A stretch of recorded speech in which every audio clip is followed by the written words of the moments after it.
Hello, I'm Kajal Agrawal from Ahmedabad Homeopathic Medical College, and our topic is post-mortem of politics, right? So in human being, whenever the person dies, we do the post-mortem, that is a dissection of the human body. Whereas here in the political system of India, the living bodies are getting dissected. Okay, our preamble is totally based on Soviet socialist secular democratic republic, right? So what about the socialism? Even the Dr. B.R. Ambedkar says that if you are no longer a socialist, so no longer freedom or justice is available to you, right? We are talking about the independent India and comparing to the modern India, where the first war of independence was fought, where the cartridges were greased with the fat of pigs and cows. So during that time, the religious reform which was continued, and because for the freedom, our Gandhiji, from the racialism to the racism, every movement it keeps on going, and till now we have achieved an independence so many years ago, but still we are not in a complete freedom. We have seen recently in India where there are people who are doing the murders are not considered as a crime. They are roaming outside the road. It is the people, those who are electing them, right? Through our right to vote, we are electing that MLAs and MPs. And before election, 6 months of election, they are coming in the society and asking what things you want. We will provide you that. But after election, we don't see any one of them.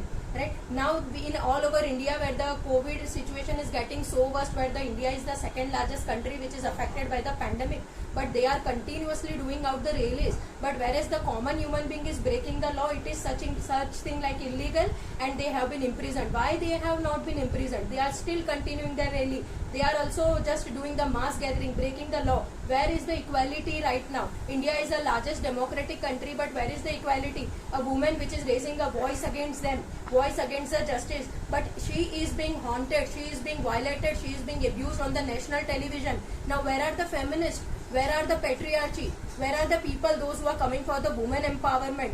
We have never seen them right now. How you can be threatened in such a country where we called it as a freedom? Where is Article 19, freedom of speech and expression, right? You are threatening. What about the Unnao case, where the victims are, where the accused are coming out of the jail and just burning the gull? So why government don't emphasize on such kind of thing, where there should be, they have to be just emphasized. They are just emphasizing on the minute issue, where Rashi, where cooker mein kaun ne seeti bajai, that is going to the national level meme. But all these things are not coming to the national level. When you are coming, what is the constitution says? Welfare and public health services to the all. How many really get that? So it is through that period of time, since after 2 centuries have been passed, we still face the same situation. Still there are people who are dying without for lack of food and all that. Normal labor people have suffered a lot. The workers and laborers, we have seen, just all those normal people are working and they are facing a lot during this pandemic. Now government is telling us that we are going to open so many medical and engineering colleges. So you are opening the colleges, what about the employment? The people, those are coming out of that. Indirectly you are making us fool just by giving us the studies. Even we are studying, we don't have any employment surrounding us. So is it what we are studying in a so-called democratic country, where we are living bodies are getting dissected, we are not allowed to freely speak, we don't have any freedom rights, and when we just are going to raise the voice against that, we have been taunted, we have been considered as an accused. Okay, so is this a Republic India? So please, just we need a great change. This situation will persist. We will no longer be a democratic. It is better to be called as a dictator rather than to be a democratic. Thank you.